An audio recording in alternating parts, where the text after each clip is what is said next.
أعوذ بالله من الشيطان الرجيم بسم الله الرحمن الرحيم واستبق الباب وقدت قميصه من دبر وألف يا سيدها لدى الباب قالت ما جزاء من أراد بأهلك سوءا إلا أن يسجن أو عذاب أليم صدق اللہ العظیم۔ بات یہ چل رہی تھی کہ حضرت یوسف علیہ السلام کے پیچھے ایک بہت بڑا فتنہ پڑا تھا زلیخا کی شکل میں۔ تو حضرت یوسف علیہ السلام نے اللہ پاک کی پناہ لے لی، معاذ اللہ یہ مجھ سے نہیں ہو سکتا، جس رب نے مجھے اتنا اچھا رکھا ہو، مجھے اندھیری کوٹھری سے نکالا ہو اور میرے لیے اتنا انتظام کیا ہو، میں اس اللہ کو ناراض کروں، یہ نہیں ہو سکتا۔ یہ ہے احسان شناسی،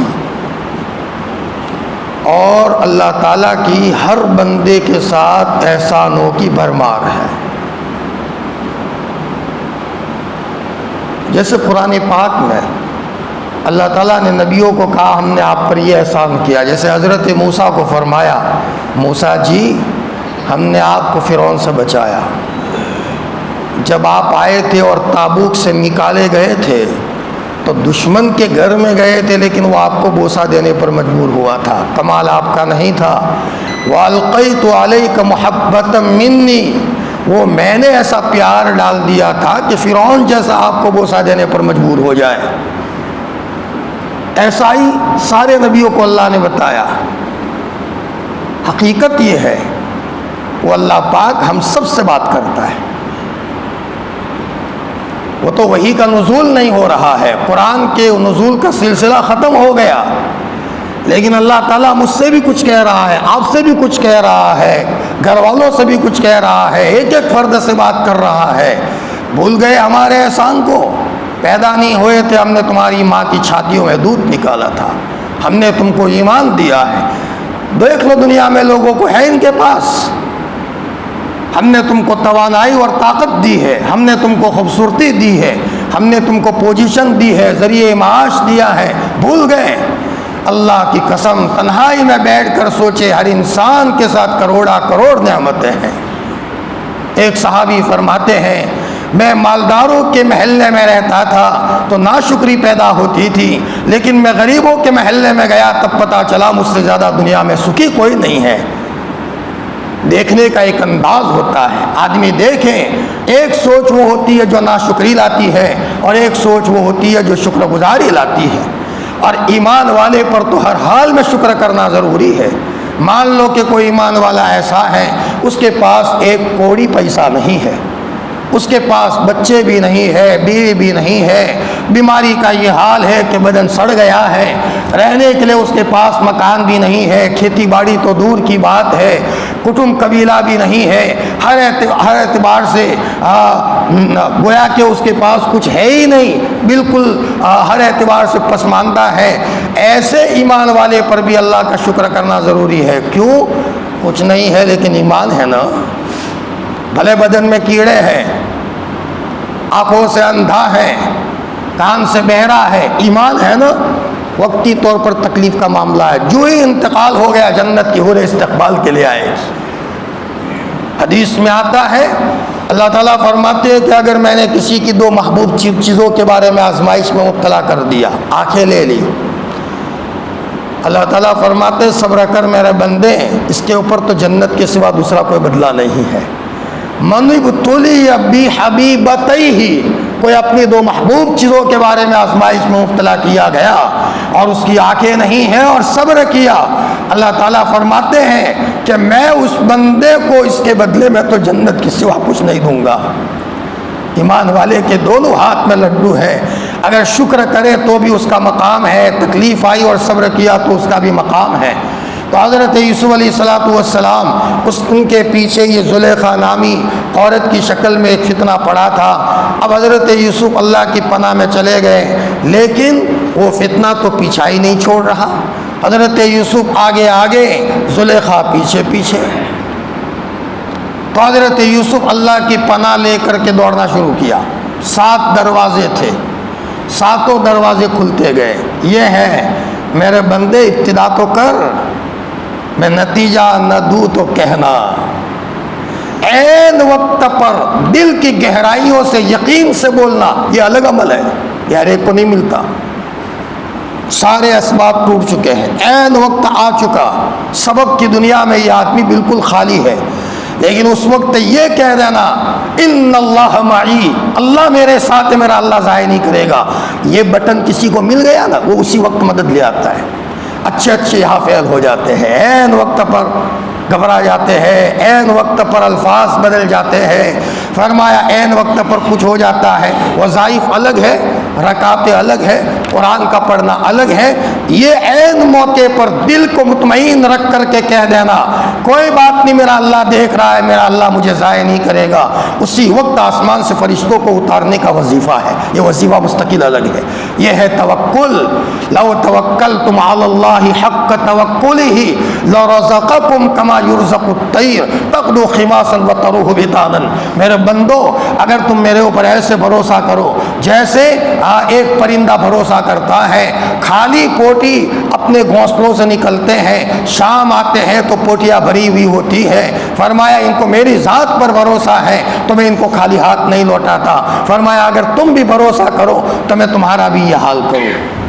نمازیں ہیں، کچھ ذکر ہے، توکل پر آ کر آدمی 0 پوائنٹ میں ہو جاتا ہے۔ سب جگہ 100 نمبر حاصل کیے، 80 حاصل کیے، 70 حاصل کیے، لیکن توکل پر آ کر 0 پوائنٹ۔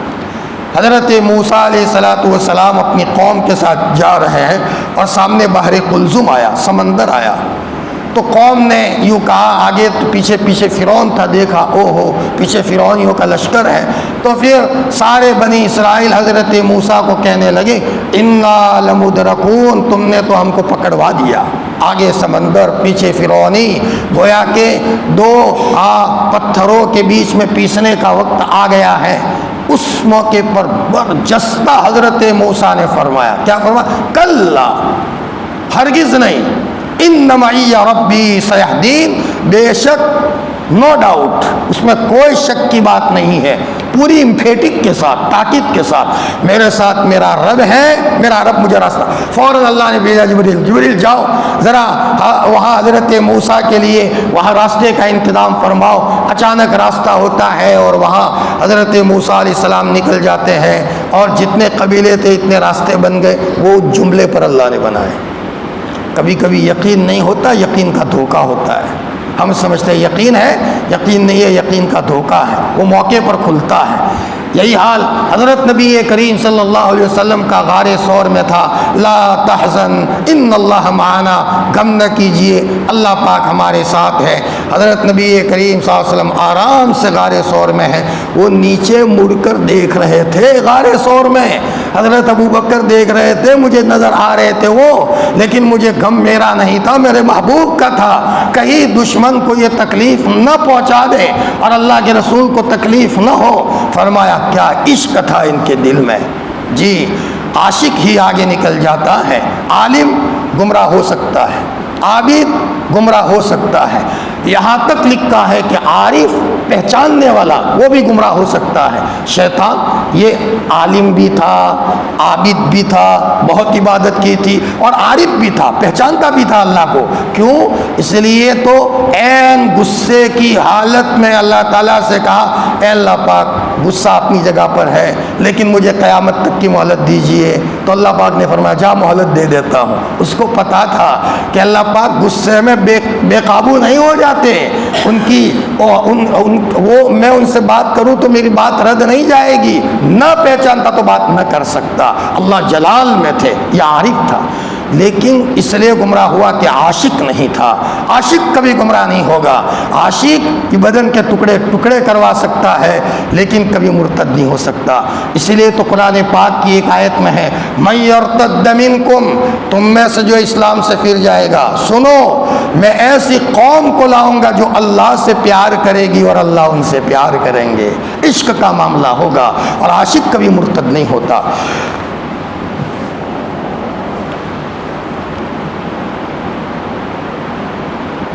واستبق الباب، حضرت یوسف علیہ السلام آگے آگے دوڑے، پیچھے پیچھے زلیخا۔ وقدت قمیصہ من دبر، اور یوسف علیہ السلام کے کرتے کو پیچھے سے پھاڑ دیا، زلیخا نے کھینچا، پھاڑ دیا۔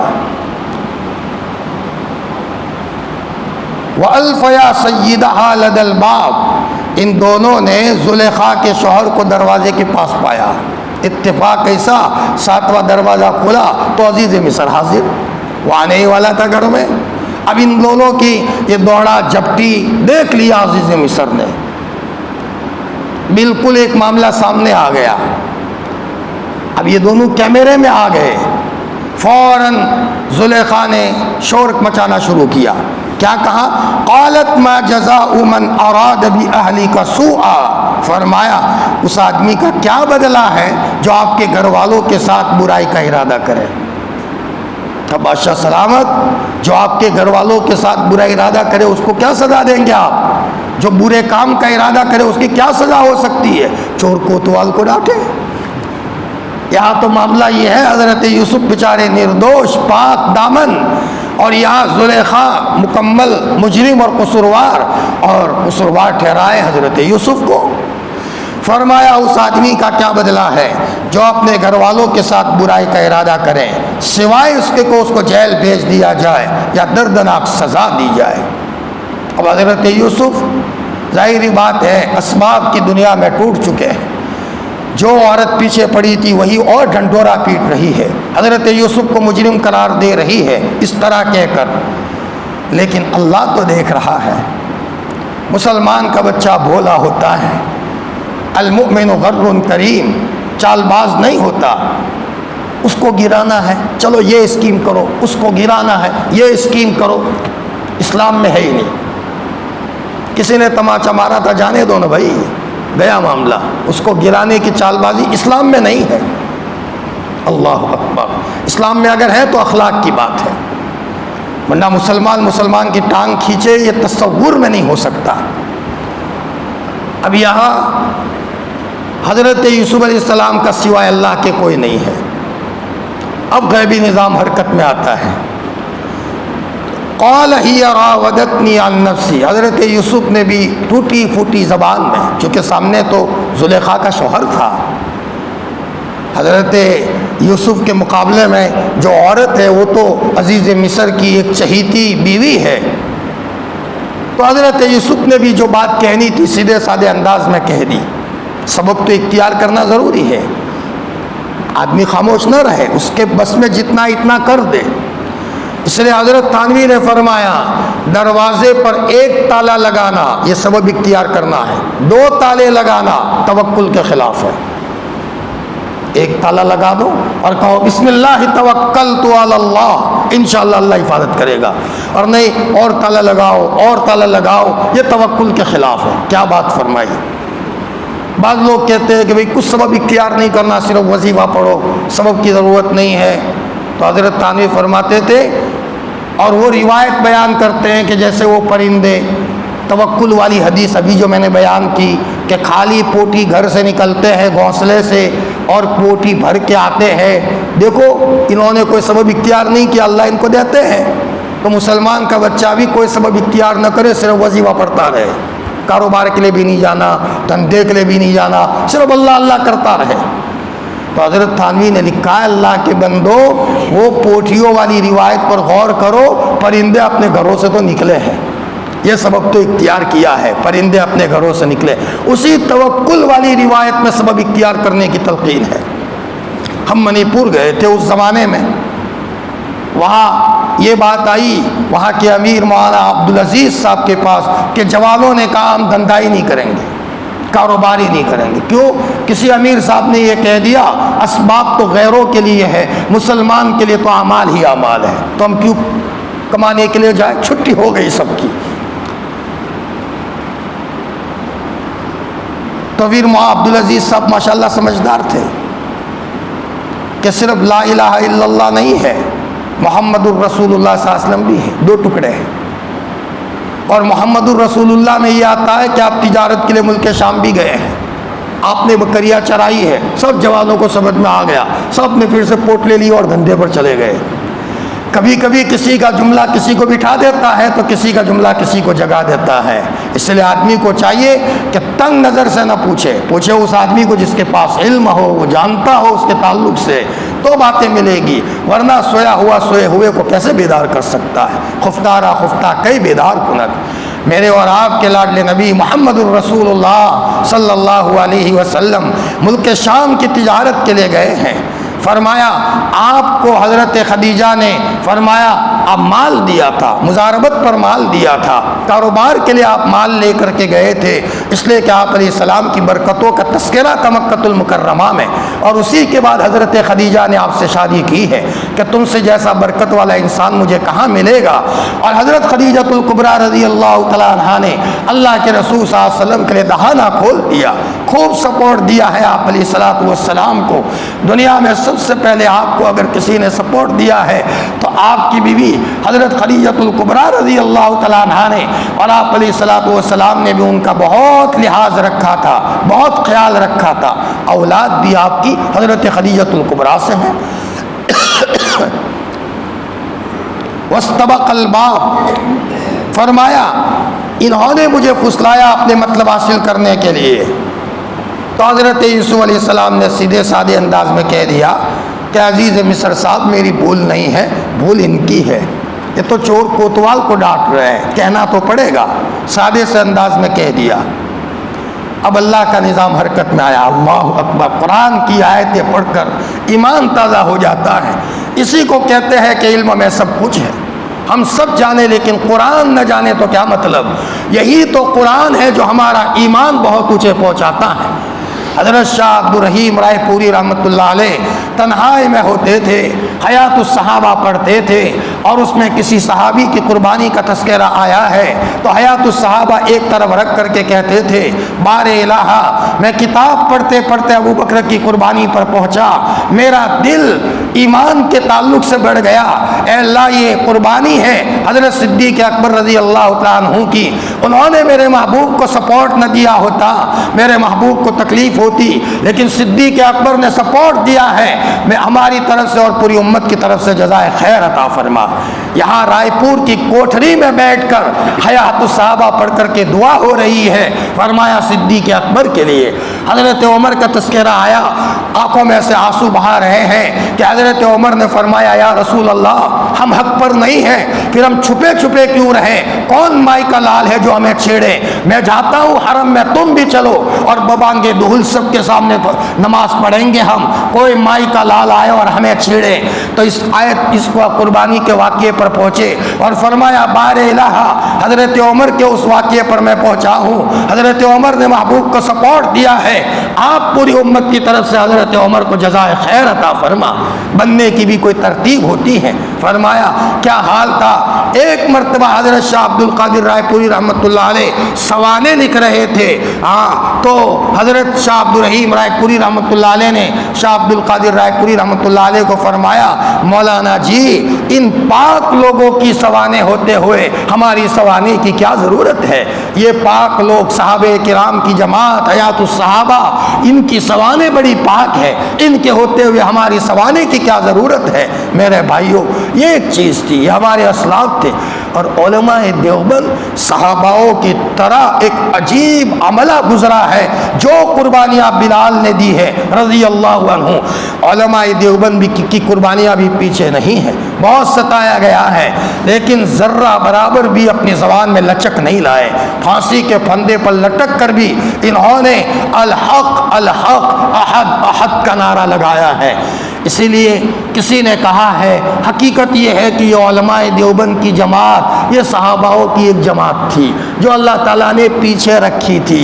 ہو سکتا ہے 15ویں صدی میں کوئی یہ کہے کہ صحاباؤں کی قربانی ہمیں سمجھ میں نہیں آتی، یہ تو ایسے ہی کسی نے لکھ لیا ہوگا۔ بھلا ایسی بھی کوئی قربانی دے سکتا ہے کہ وہاں تپتے ہوئے انگارے پر لٹایا جائے اور زبان نہ پھرے؟ یہ تو ماننے میں نہیں آتا۔ تو اللہ پاک نے 15ویں صدی میں علماء دیوبند کا گروہ چھوڑا اور یہ صحاباؤں کا نمونہ کہ اب دیکھو علماء دیوبند نے تو تمہارے سامنے قربانی دی ہے، فرما ذرہ برابر لچک نہیں آئی۔ تو یہ صحاباؤں کا ایک گروہ تھا، گویا کہ جو لوگوں کو سمجھانے کے لیے تاکہ صحاباؤں کی قربانیوں کا تصور سمجھ میں آ جائے کہ جب 15ویں صدی میں لوگ ایسی قربانی دے سکتے ہیں تو حضرت بلال نے قربانی دی ہوگی، یقیناً سمجھ میں آنے والی بات ہے۔ اور یہ علماء دیوبند کا گروہ ہے۔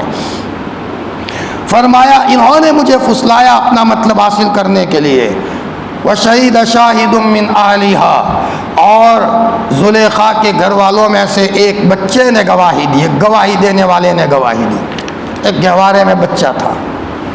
اللہ جب کسی سے پیار کرے تو عجیب و غریب شکل اختیار کرے۔ ویسے تو سبب یہ ہے، سبب بچہ بڑا ہو جائے 5 سال کا تب بولے، یا 3-4 سال کا بولے ابا امی کرنے لگے، لیکن ابھی گہوارے میں ابھی دودھ پیتا ہے، ابھی تازہ تازہ آیا ہے، اللہ تعالیٰ کے وہاں سے وہ کیا بولے گا؟ سبب تو یہ ہے۔ لیکن جب کوئی بندہ اللہ کے پیار میں بہت آگے بڑھ جاتا ہے تو اللہ تعالیٰ سبب کا نظام اتھل پاتھل کر دیتے ہیں۔ سبب تو یہ ہے کہ بڑا ہو بولو، لیکن نہیں، میرا بندہ محبت میں بہت آگے نکل گیا ہے، جلدی سے بولو۔ یہ ہے سبب کی بات، یہ ہے محبت کی بات، عشق کی بات۔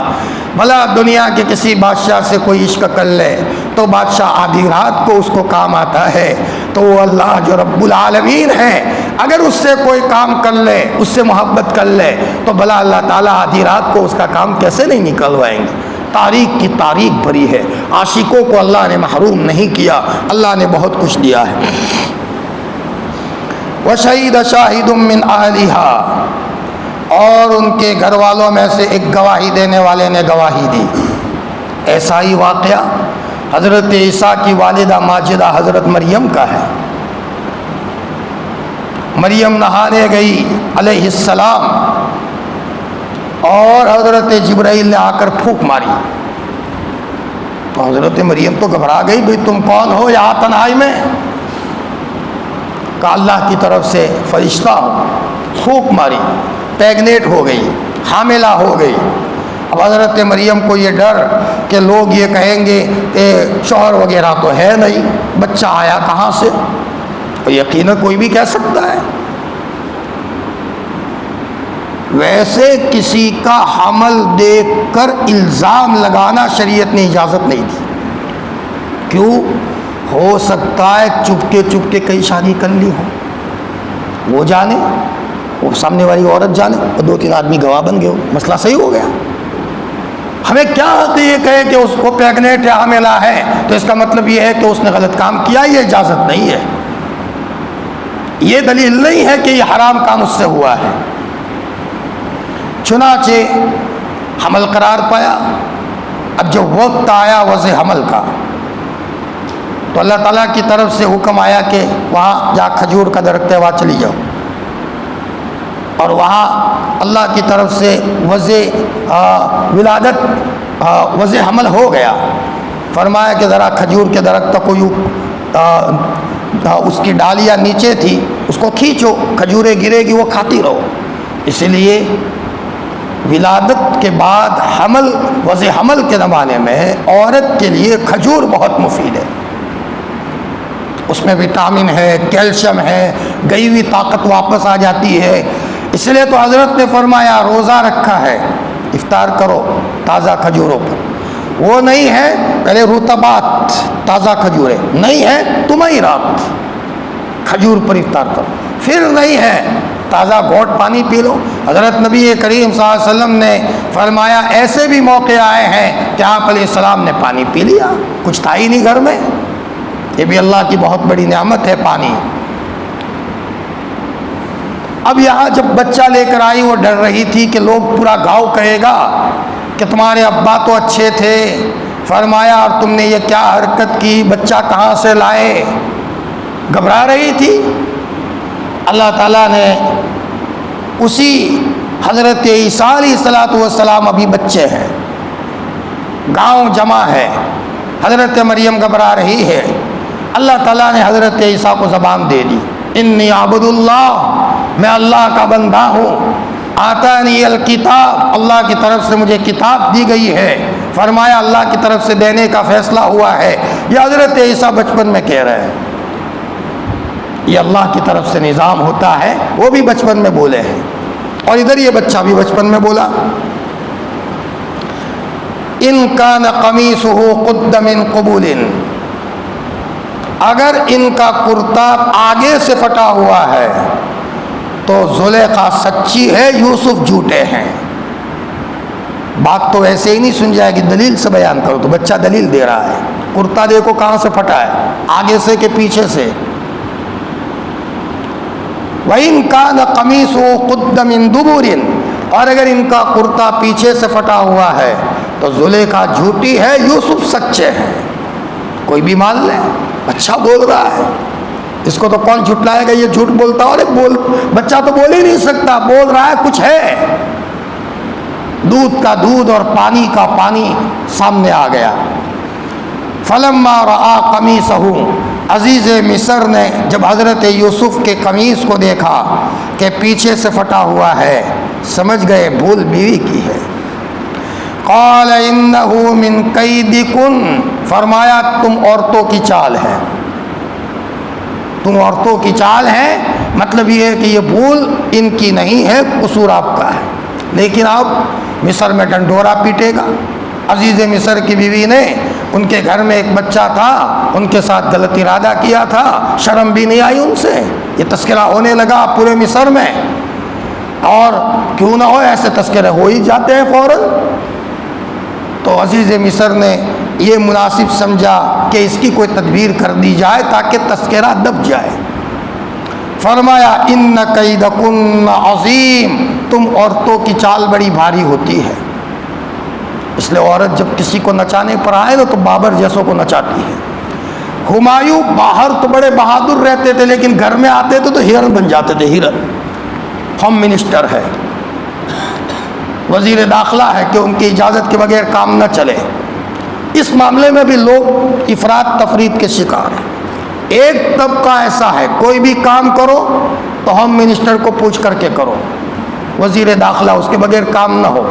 چاہے بھائی کو گرانے کی بات ہو تو بھی بیوی کو پوچھ کر, ابا کی خدمت نہ کرنے کی بات ہو تو بھی بیوی کو پوچھ کر. فعل ان کے نتیجے میں کبھی ماں پر ظلم, کبھی بھائیوں پر ظلم, یہ گھر سے ہو رہا ہے. ایک طبقہ یہ ہے کہ بیوی کو پوچھے ہی نہیں. حضرت عبداللہ بن مسعود نے فرمایا شاورہن, پوچھتے رہو, مشورہ لو, لیکن پھر تم اپنے علم اور صحیح ترتیب سے چلو. وخالفون, نے موقع پڑے تو اس کے خلاف بھی کرو, اور بہت سارے کام تو چپکے چپکے کرو. بھائی کا تعاون کرنا ہے, بیوی کو کیا پتہ چلے. بہن کا تعاون کرنا ہے, بیوی کو کیا پتہ چلے. چپکے چپکے کرو. 99 کام تو ایسے ہو جو بیوی کو پتہ بھی نہ چلے, آپ چپکے چپکے کرو. ورنہ کون سی بیوی ہے جو یہ پسند کرے کہ تم اپنے بھائی کو کچھ دو, اپنی بہن کو کچھ دو. الا ماشاء اللہ, کوئی گھرانہ ایسا ہوتا ہے, اور جو ماشاءاللہ جن کا دل بڑا ہوتا ہے. ورنہ آدمی گویا کہ اس نے یوں سمجھ لو کہ بیٹھ ہی کر لی ہے اپنی بیوی سے, اس کے بغیر کوئی کام, ایک حرف اور ایک کام نہ کر سکے. عورتوں کی چال بہت بڑی ہوتی ہے. ہمارے استاذ مولانا عبدالحق صاحب اعظمی سبق میں فرماتے تھے کہ عورت کی پکڑ بڑی سخت پکڑ ہوتی ہے. وڈالی میں حضرت مولانا اسماعیل صاحب حیات تھے, مجادر والے. تو ایک گاؤں سے ایک گاڑی میں ایک عورت کو لایا گیا. ایسی ڈھونگ کر رہی تھی وہ کہ اس سے زیادہ دنیا میں دکھی کوئی نہیں ہے. سارے اساتذہ یہ سمجھ رہے بیچاری کو کتنی تکلیف ہے, کتنی تو بہت تکلیف ہے. سب کے آنکھوں میں آنسو, سب پریشان. حضرت مولانا اسماعیل صاحب نے آہستہ سے کچھ لکھے بغیر ہاتھ میں کچھ دیا اور یوں کہا کہ دیکھو بہن, اگر تم کو کچھ ہوگا تو تمہاری یہ کیفیت بڑھ جائے گی. تم دھننا بھی شروع کر دو گی، یہ بھی کرو گی۔ تو جو ہی ہاتھ میں دیا شروع کر دیا۔ ماں اسماعیل صاحب نے ان کے گھر والوں کو بلایا، ان کو کوئی تکلیف نہیں ہے، ان کو الگ چاہیے، یعنی گھر میں مجھارہ چلتا ہے تو الگ چاہیے، اس لیے کہ میں نے تو کچھ لکھا ہی نہیں، کاغذ دیکھو۔ پھر ان کو الگ سے بلایا، تحقیق کی تو کہا حضرت ایسا ہی ہے، مجھے کوئی تکلیف نہیں ہے، صرف یہ ڈھونگ ہو رہے ہیں۔ تو کبھی کبھی جب وہ نچانے پر آئے تو پورا گھر ناچے۔ میں نے ایک دن پہلے کہا تھا کہ شیطان کی تدبیر تو لا حول پڑھنے سے بھاگ جائے، لا حول ولا قوت الا باللہ، اور یہ تو جتنا لا حول پڑھے قدموں میں آوے، بلا جاوے ہی نہیں، پاؤں سے چمٹی ہے۔ وہ ذرا واقعہ، ایک چچا کو بھتیجا ملنے گیا، دوسرے گاؤں میں وہ بھتیجا رہتا تھا، ان کے ابا وغیرہ، تو چچا نابینا تھے، آنکھیں تھی نہیں۔ ایک دن رہا بھتیجا، 2 دن رہے، 3 دن رہے، لیکن وہ چچا یہ سمجھتے ہیں کہ اب یہ مصیبت کب جائے، یہ تو جاتے ہی نہیں، مہمان نوازی کی کمی ہوگی کہ ذرا آ کر گھر میں کمی ہو جائے گی، کھانا وغیرہ کم پڑ جائے گا، مصیبت کب جاتی ہے۔ 3 دن کے بعد بھتیجے نے کہا کہ حضرت ہاں چچا ذرا میں جاتا ہوں۔ ٹھیک ہے بیٹا۔ روانہ ہوئے، رات کا وقت ہو چکا تھا، گاڑی پکڑنے گئے، گاڑی نہیں ملی، بس اسٹیشن پر تو گئے۔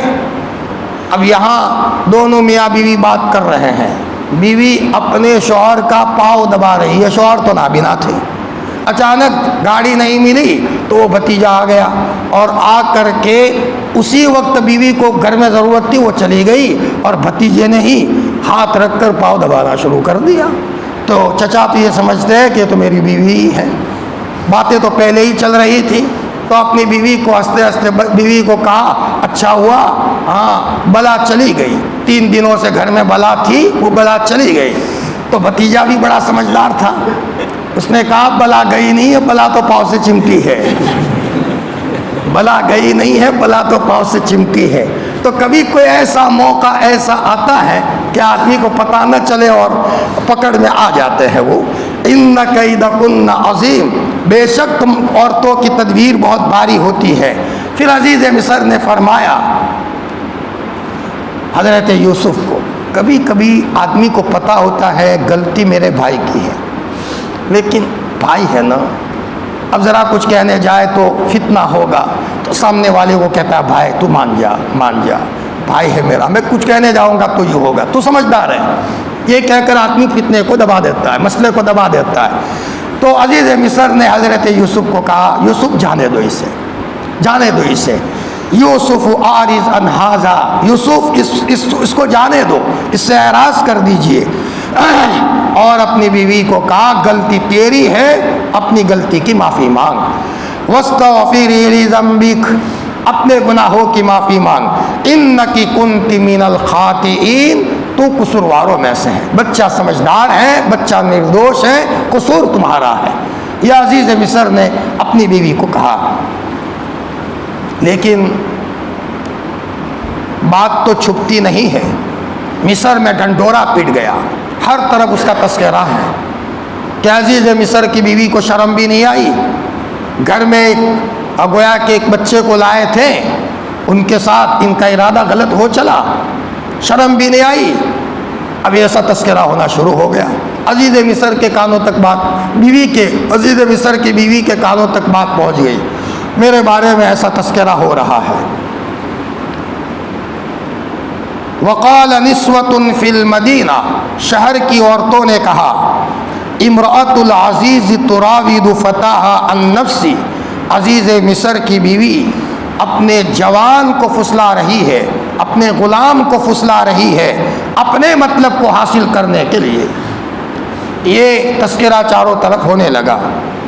قد شغفا حبا، وہ اس کی محبت میں دیوانی ہو گئی ہے، اس کی محبت میں دیوانی ہو گئی ہے۔ علامہ عبد الماجد صاحب دریابادی نے اس کا ترجمہ کیا ہے، وہ اس کی محبت میں دیوانی ہو گئی ہے۔ عشق چھپتے نہیں چھپتا، ظاہر ہو کر کے رہتا ہے، اسی لیے کم از کم اپنی اولاد اس حد تک نہ پہنچ جائے کہ اس کے دل میں کسی کا عشق بیٹھ جائے۔ آج کل کالجوں میں یہ بہت بڑی بلا ہے ایک طرف تعلیم بھی ضروری ہے، ہمارے بچے ڈاکٹر ہو، ہمارے بچے آفیسر ہو، بلکہ بعض بچیاں جو سنجیدہ ہو، ظہیر ہو، ہماری ان بچیوں کو بھی آگے لانے کی ضرورت ہے۔ کیوں؟ اس لیے کہ ایک اچھی نرس بنے گی۔ ہم اپنی عورتوں کو، اپنی بچیوں کو لے کر ان کے پاس جائیں گے تو ظاہری بات ہے ہمارے گھر میں جب کوئی مسئلہ ہوتا ہے تو ہم کسی لیڈیز کو تلاش کرتے ہیں، اور ظاہری بات ہے اگر وہ مسلمان لیڈیز نہیں ہے تو وہاں بھی خطرہ ہے کہ کوئی ایسی دوائی دے دی جائے کہ نقصان ہو جائے، تو ذرا ظاہری بات ہے کہ ضرورت ہے کہ ہماری کوئی بہن بچی ہو، ہماری کوئی بہن ہو جن کے پاس لے جائے۔ جب ہم تلاش کرتے ہیں تو اس کا مطلب یہ معاشرے کی ضرورت ہے۔ یہ کہہ دو اسکول مت بھیجو، یہ کہہ دو نہیں بالکل دنیاوی تعلیم حاصل نہیں کروانا، سمجھداری کی بات نہیں ہے۔ یہ کہو بھائی ضرورت ہے، ہمارے وکلاء ہو، ہمارے انجینئر ہو، ہمارے ڈاکٹر ہو، ہمارے جج ہو، ہاں البتہ ان کو تعلیم دلانے کے لیے اچھے ماحول کا انتظام کرو۔ ایمان کی حفاظت کے لیے نزدیک میں کوئی اسکول ہے، کم فیس میں کام ہوتا ہے، اور ایک اسکول دور ہے لیکن وہاں ایمان کی حفاظت کا انتظام ہے، تھوڑا سا جیب زیادہ خرچ کرو لیکن اس کے ایمان کی حفاظت کا سامان کرو، اس کی بھی ضرورت ہے۔ صحاباؤں کے پاس نالج کم نہیں تھا، اتنا نالج تھا حکومت چلاتے تھے۔ ارے گھر کے چلانے میں کتنا پانی ہو جاتا ہے، ایک بیوی کا نظام سنبھالتے ہوئے، اور ایک بیوی اور 2 بچوں کا نظام سنبھالتے ہوئے کتنا پانی ہو جاتا ہے۔ صحابہ امیر المؤمنین بنے ہیں۔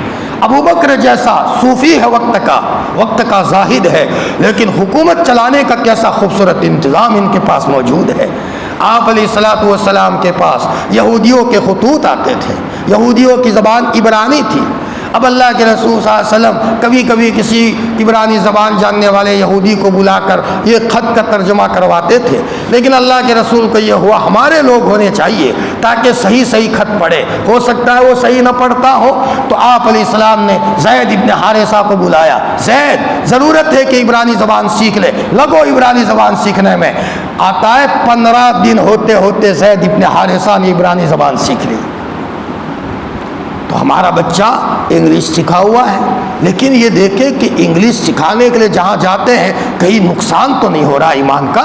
فرمایا ضرورت ضرور ہے لیکن اس کی ترتیب لگانے کی بھی ضرورت ہے تاکہ ایمانی نقصان نہ ہو جائے۔ ایک طبقہ وہ ہے جو بالکل منع کرتا ہے کہ ہمیں اسکول سے کیا لینا دینا۔ بھائی تو پھر وکیل کو کیوں تلاش کرتے ہو جہاں مسلمان وکیل ہو اسے؟ کیوں ضرورت تلاش کرتے ہو؟ اپنے ڈاکٹروں کو کیوں تلاش کرتے ہو؟ ضرورت ہے، کل ہمارے نسلوں کو ضرورت نہیں پڑے گی، یہ نہ کہا جائے۔ ایک طبقہ ہوا ہے اندھا دھن، چاہے بچے بچی کے ایمان کا نقصان ہو۔ حکیم الامت حضرت تھانوی فرماتے تھے کالج کے داخلے سے فالج کا داخلہ اچھا ہے، لقوہ لگے وہ اچھا ہے کالج کے داخلے سے۔ حضرت تھانوی کا ملفوظ ہے۔ کیوں؟ فالج سے جسم کا نقصان ہے اور کالج سے ایمان کا نقصان ہے۔ یہ ایسے ہی چیز کے بارے میں فرمایا جہاں ایمان کا نقصان ہو، لیکن مسلم کالجیں ہوں یہ بھی ضرورت ہے۔ ہمارے جہاں مدارس ہو، ہمارے مکاتب ہو، وہاں ایک مسلمانوں کا عملہ ایسا کھڑا ہو جائے جو بالکل انگلش تعلیم کا ایک خوبصورت نظام میں ان کی ترتیب لگا رہا ہے، نماز کا اہتمام ہو رہا ہے، بچوں کو ایمان کی باتیں بتائی جا رہی ہیں۔ اللہ نے مسلمانوں کو بھی دماغ دیا ہے۔ اب دیکھو یہاں تعلیم کا انتظام ہو رہا ہے، ہمارے بہترین قسم کے بڑے بڑے دواخانے ہو، ہمارے یہاں مستقل بڑے بڑے مسافر خانے ہو، مسلم ہاسٹلیں ہو جہاں ہمارے بچے ٹھہرے، وہاں جماعتیں جا رہی ہو، ذہن بنایا جا رہا ہو۔ فرمایا یہ بھی آج کل معاشرے کی سخت ضرورت کی چیز، ورنہ ہماری بچیاں کہاں جائے گی؟ ایسی جگہوں پر جہاں بیچاریوں کی عزت پر حملہ ہو، جہاں پڑھانے والے مسلم عملہ ہو، پڑھانے والی مسلم بہنیں ہو، تو ماشاءاللہ ایمانی حفاظت کا بھی سامان ہو رہا ہے۔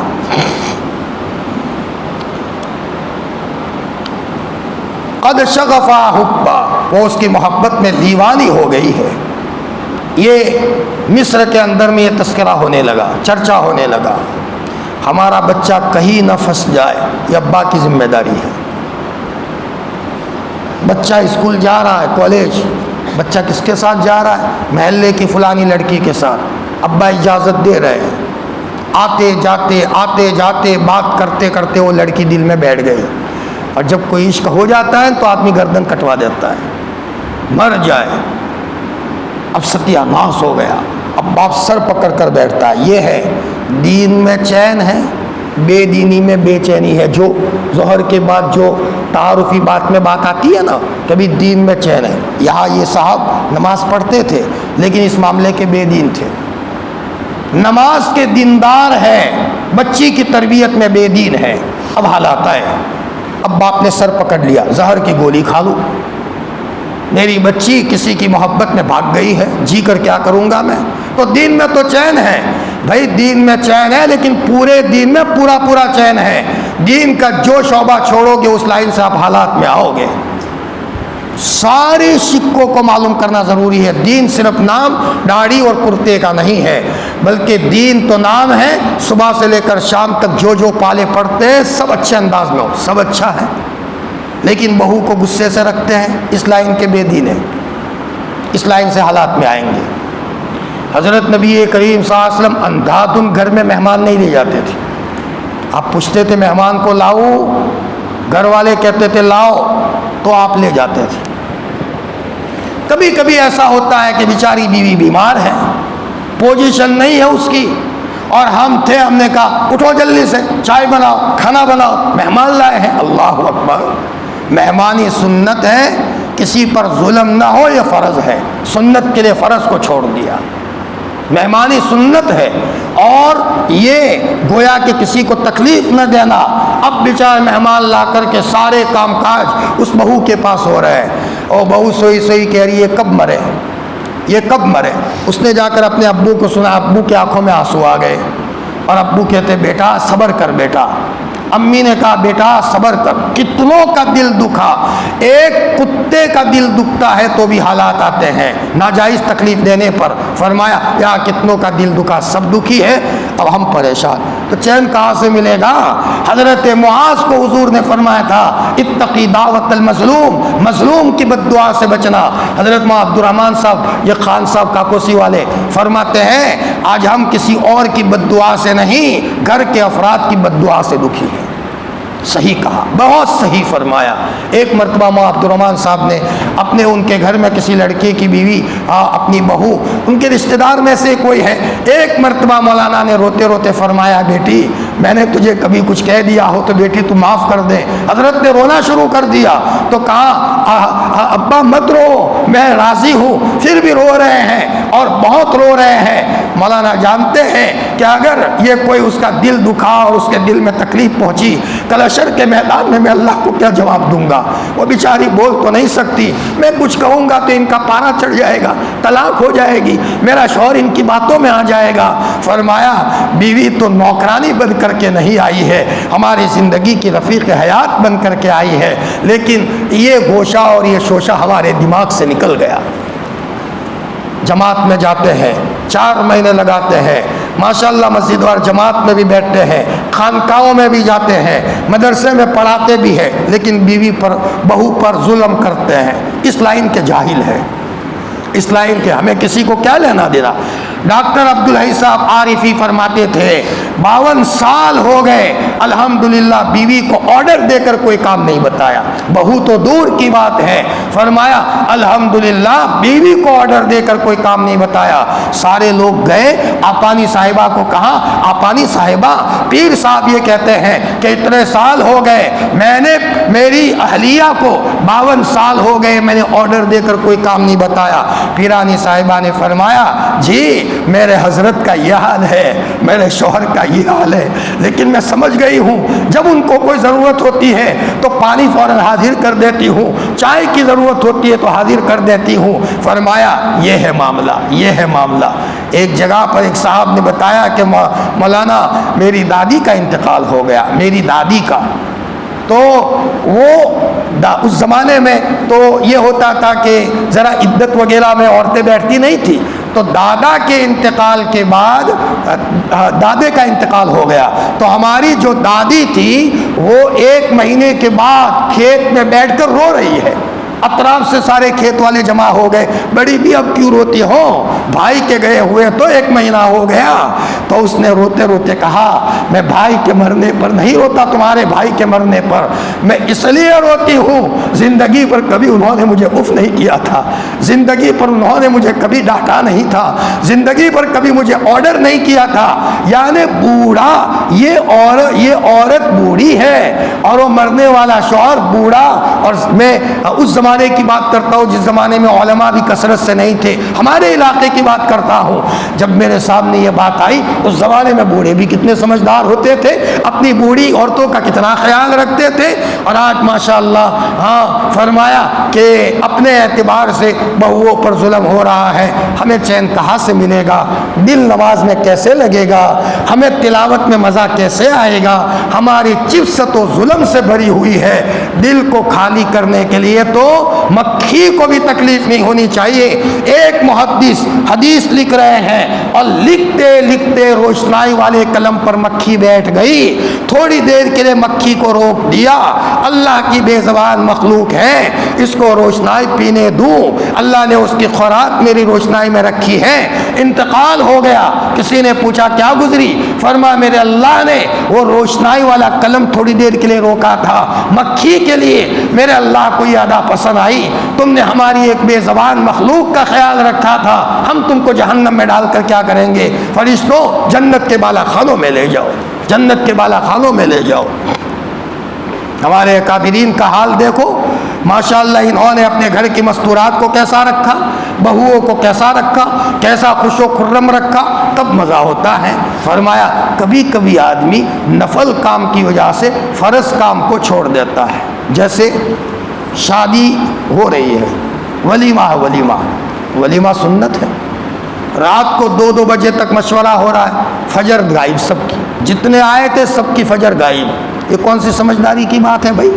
بکرا نکالنے گئے, اونٹ گھس گیا یہاں کہ بھی ولیمہ کرنا. کس نے کہا کہ ولیمہ ایسا ضروری ہے؟ فجر کی نماز ضروری ہے. مشورہ کر لو, جلدی سے مشورہ کر کے جتنا ہو سکتا ہے اتنا کرو.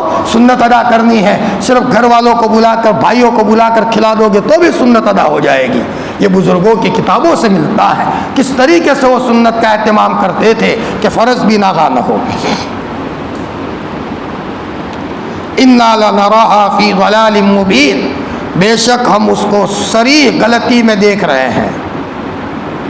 مصر کی عورتوں کی زبان پر یہ جملہ جاری ہو گیا. فَلَمَّا سَمِعَتْ بِمَكْرِهِنَّ, اب زلیخا کے کان پر یہ بات آئی کہ میرے بارے میں یہ چیمی گویا ہو رہی ہے. مصر میں بات ہوتی ہے ہوٹ بار کوٹ بار, ہوٹ بار کوٹ بار. السر اذا جاوز الاثنین شاع, راز کی بات جب 2 سے آگے نکل گئی ڈنڈورا پیٹ گیا. اور آج تو بڑی عجیب بات ہے, کوئی میسیج آیا آگے فارورڈ کر دو. کیا بات ہے, زندگی میں بڑی مشکل سے 4-5 ایسے میسیج آگے بھیجے ہو جو ضرورت کے ہو, دینی ہو, ٹھیک ہے, ورنہ ہمارا کام یہ ہے کہ اپنے اعتبار سے کام میں لگے رہیں. بھائی اس میں کسی مسلمان کی بے عزتی ہے, کیا نقصان ہے, دیکھے بغیر آگے فارورڈ کر دیا. موبائل اس کے لیے تھا. سمجھداری کی بات تو یہ ہے کہ اگر کسی بھائی کی توہین کا مسئلہ ہے, اسلام اور مسلمانوں کے نقصان کا مسئلہ ہے, آدمی اس کو چھپائے, چیز کو چھپایا جاتا ہے. جی فلما سمیعت بمکرہن, جب زلیخا نے ان کی باتوں کو سنا, ارسلت الیہن, ان کی طرف بلاوا بھیجا کہ اب مجھے یہ باتیں بند کرنی پڑے گی. مصر میں جو میرے تعلق سے باتیں ہو رہی ہے یہ سب دبا دوں. تو کیا کیا, بادشاہ کی بیوی تو تھی, رانی تو تھی, اس نے اچھا کھانا بنایا, ساری مصر کی عورتوں کو بلایا اور پھل فروٹ ان کے سامنے دیے, چاقو دیے, چھری دی, اور حضرت یوسف کو کسی بہانے پھسلا کر یہ کہا کہ آپ وہاں سے گزرو. یہ نہیں کہا کہ عورتیں آپ کو دیکھنا چاہتی, تو پھر تو یوسف کیسے گزرتے, حضرت یوسف علیہ السلام. اللہ اکبر. ایک آدمی مزین ہو کر مارکیٹ میں جاتا ہے تاکہ لڑکیوں کی نظر پڑے, لعنت ہے ایسے کپڑوں پر. روایتوں میں آتا ہے ایسے مرد کے کپڑوں پر لعنت ہے. کیوں مزین ہو کر جا رہا ہے؟ کسی کی نظر پڑے کسی اور پر، مائل کرنے کے لیے۔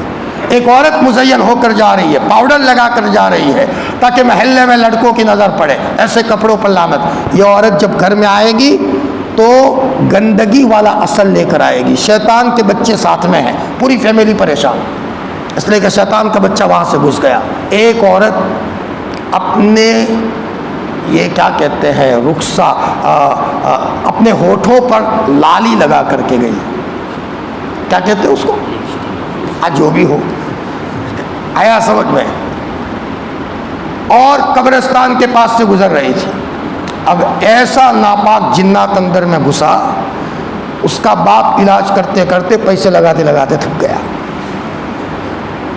مولوی لوگ بھی تھک گئے، اتنی بھول کے مغرب کا وقت تھا۔ وہاں سے عورت کو اجازت کس نے دی ہے کہ گھر سے نکلیں، اور پھر ایسے خوبصورتی کی حالت میں؟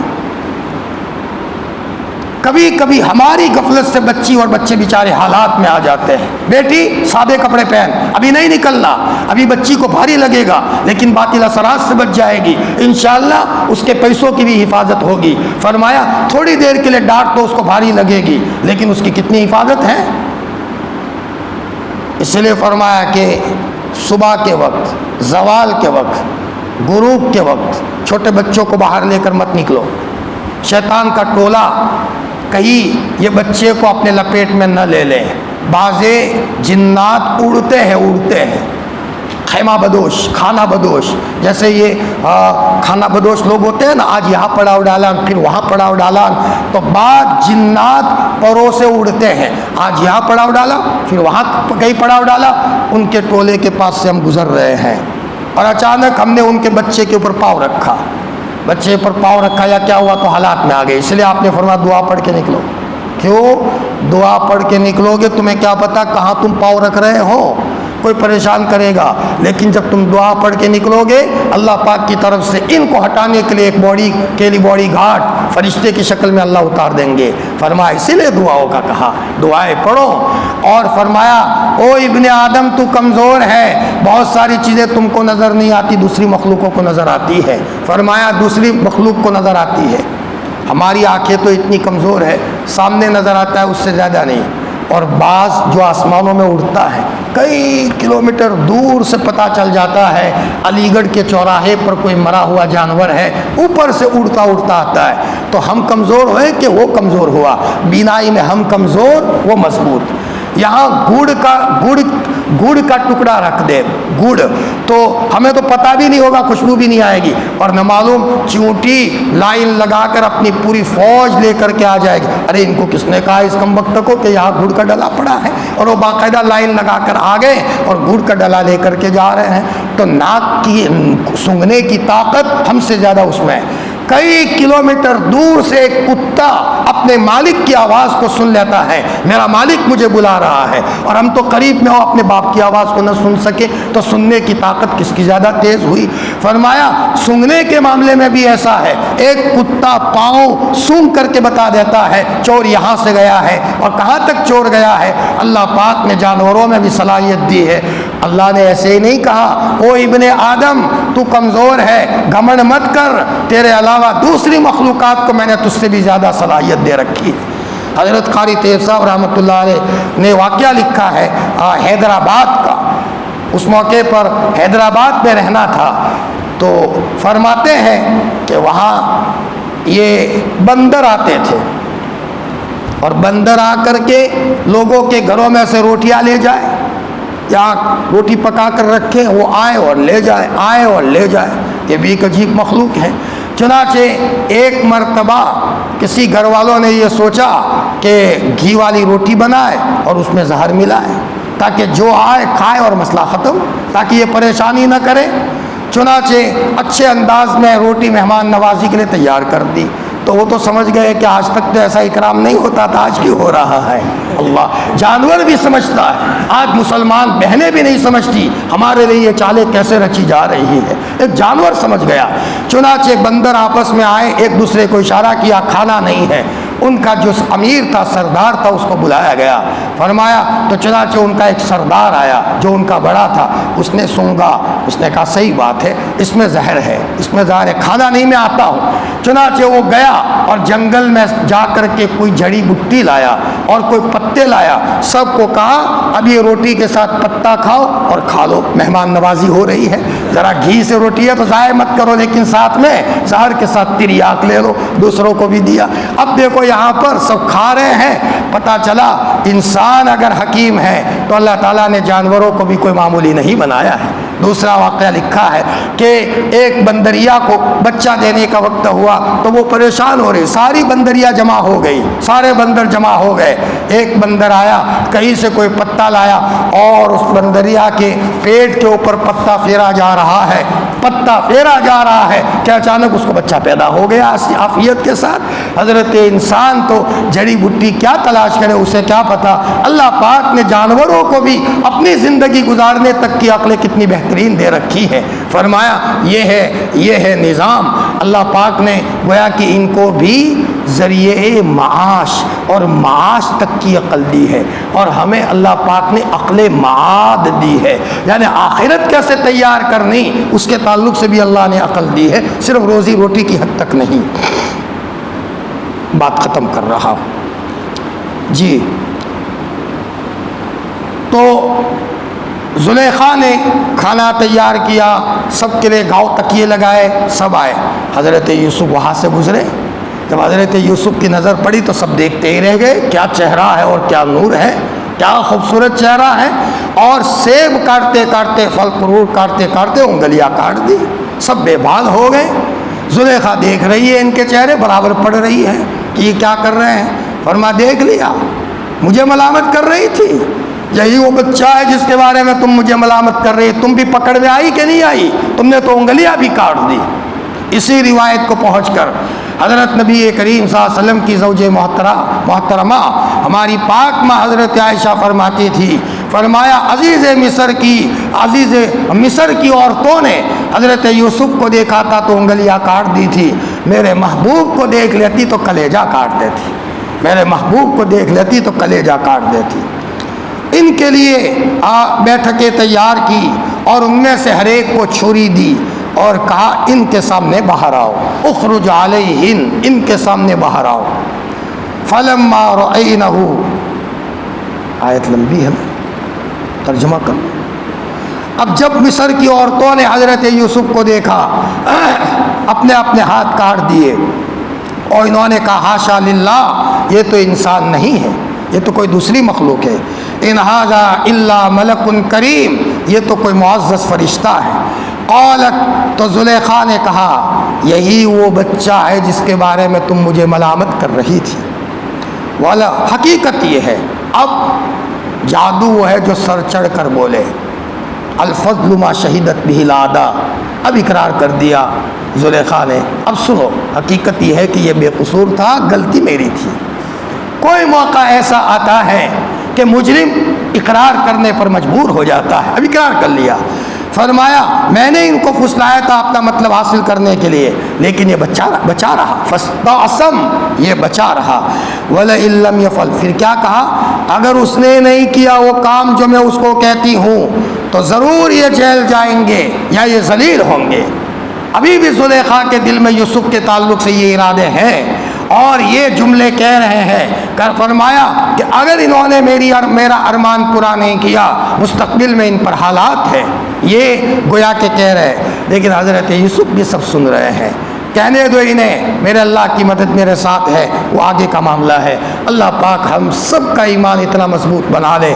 آج تو ایک زلیخا نہیں، ہزاروں زلیخائیں ہیں، صرف بازار میں نہیں گھروں میں آ چکی ہے.